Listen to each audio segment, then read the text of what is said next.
guys, welcome back to my channel. It is your girl Scarlett here today, and if you are new, hit the subscribe button down below so you do not miss a future upload. And today's video is going to be the Andy Gibb fan tag. I don't think I've actually done like a fan tag video of him specifically by himself. I know I did a Bee Gees and Andy one a couple months ago or a while ago, so I thought I'd just discover and discuss maybe Andy Gibb a little bit more since I haven't really done videos on him like at all, but like I'm like one of his biggest fans. Anyways, without further ado, let's just get right into the video. Okay, so I have the list of questions right in front of me. There's 16 questions. So the first question is, how did you discover Andy Gibb? I don't know if I probably talked about this in another video, but the shortened story version of how I discovered Andy Gibb was once upon a time in 2017. Samantha was making edits for her fan count, whatever she was doing as a little preteen teenager on Instagram. And she needed a song. Mom suggested I Just Want to Be Everything by Andy. And then from there, it went into a downward spiral of discovering his music and everything else. Number 2, how old were you when you became a fan? I was, I'm trying to think, 15? I think I was 15. Actually, yeah, 2017, 15. Yeah, I was 15. And most people at that age were probably like discovering like, who knows, like 5 Seconds of Summer, blah, blah, blah, blah. All these like modern day artists. Me, I was going back to the past to find something that meant meaning. Number 3, what was the first song by Andy you heard? I Just Want to Be Everything. I feel like if I had heard other singles, I don't know if I necessarily would become a fan. No offense to him or the songwriting or Barry's songwriting, but I feel like some of the other songs like Love is Sicker Than Water, Shadow Dancing, I like them, but they're like not my favorites after I discovered all of his like B-side stuff. Anyways, number 4, what made you become a fan? I'm trying to think about 15-year-old me, how I felt. I don't know if it was just the music. I mean, his looks didn't like, his looks added to it. Like 15-year-old me, I was probably like, I can't remember how I felt. I know I was obsessed. I'm trying to think of how 15-year-old me felt. It was probably his looks, how part of the reason why I became a fan, and then also his voice. Number 5, what is your ultimate favorite Andy Gibb song of all time? Man on Fire. And oh, do I have a second one?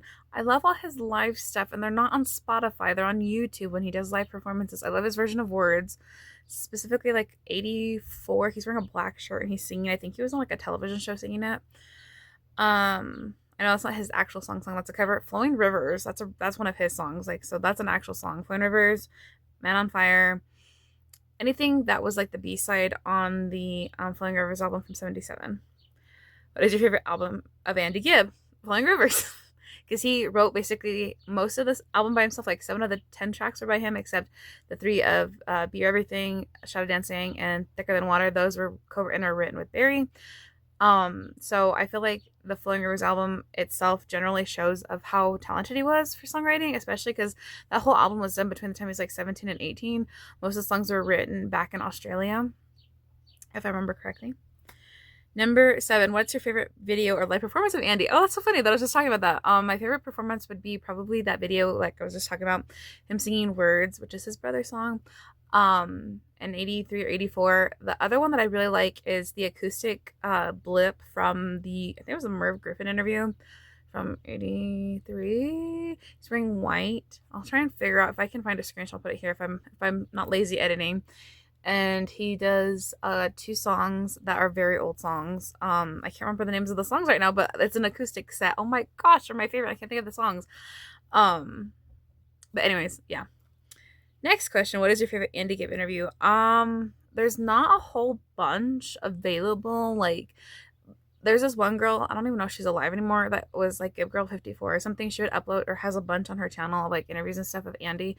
I think my favorite one, or one that seems the most realistic, 2 of them, is the Catskills or something one from 86 or 87. That one really showcases that he was trying to better himself, God bless his soul, and try and get his career going again. The other one that I really like is the Lifetime 1985 interview. I don't know if he went to rehab, just came out, did the interview. He was focusing on like how he was going to be doing the command performance for Princess Anne, and I can remember all the other stuff. That interview specifically inspired one of my Wattpad What Ifs books. So I find that interview very special because even though I know he isn't alive, maybe in another universe, that interview really stuck with me, and that's how I started writing this one book that became a What If. Number 9, what is your favorite photo of Andy? Oh gosh. Do I even well, I kind of do. I'll put, and hopefully I don't get copyrighted. So if you know, or if you're the one that took this picture of him, if I put it right here. This one's my favorite. It's from, I think, when he was doing Pirates of Penzance in Canada or California. I'm not sure. I think because of the way his hair looks. I remember seeing somebody talk about it. This photo, I don't know. I just like it so much. And then there's another one that I won't put because I don't know if it is like copyrighted to maybe Victoria or somebody else. It's him in blue and she's next to him, so I won't put that on the screen. He's wearing a blue, royal blue. I think when he wore blue was that really made his features stand out. Just saying. Okay, the next part of the question tag is a this or that portion. So number 10, it's the first 2 are songs and then a couple other ones.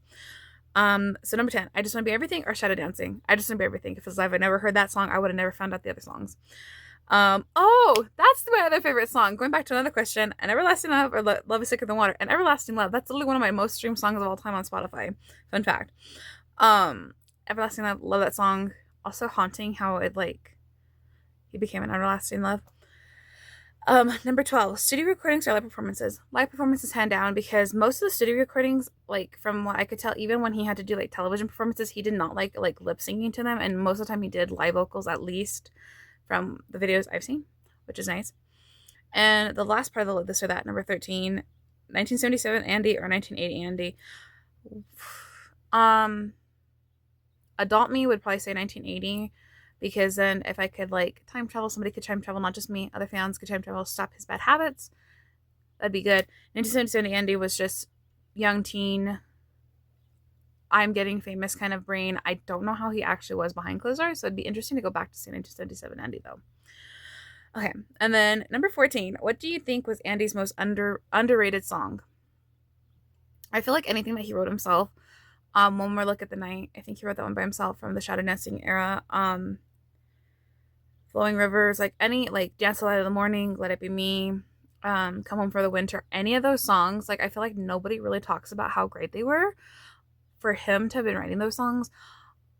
My other favorite one, I always talk about, is Man on Fire. That one I know is most likely a demo, and I feel like Mo and Barry, after he passed, added more vocals and stuff to it themselves because it was an unfinished demo. It was just trying to get him a recording contract. So can you imagine how much more production could have gone into that song? Crazy, right? Number 15, what is one thing you wish more people knew about him that people don't really discuss? That he was clean at the time of his death. People like to talk about the snow being the reason why he passed away. It was the years of abuse that strained his heart, and unfortunately he had a heart condition that he never told anybody. Even Mo talked about this in an interview later on, that nobody knew he had myocarditis and other heart problems because of his years of snow abuse and drinking is what killed him in the end, from what everyone collectively agrees. So it wasn't the fact that he was doing the snow at the end, it was the alcohol that killed him. And then a good thing to think about one thing which people know about him was that he actually got his pilot's license right before he passed away, which is so unfortunate because he was literally, I hate saying flying high, and trying to get his act together despite the bottle.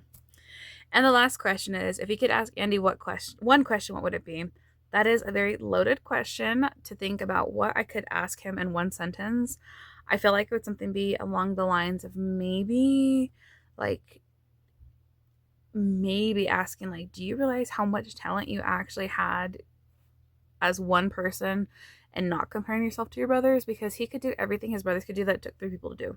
He could harmonize with himself. He could write songs by himself and had all this talent wrapped into one person. And I always just wonder what went on in his brain all those years, for those 10 years that he had his career. But that is the Andy Gibb fan tag. If you made it this far in this video, thank you guys so much for watching this new video on my channel. If you want to see more Gibb or Andy Gibb related content, I think I have a playlist here at the end somewhere. I feel like I never focus on the Gibbs as much as I should because they're literally a household name in our house. We love the Gibbs, we love Andy, we love their music, we love everything about them. We love knowing that they were realistic people having struggles, highs and lows, relatable kind of. But I'll catch you guys in one of my next videos. Hopefully soon. Love you, bye.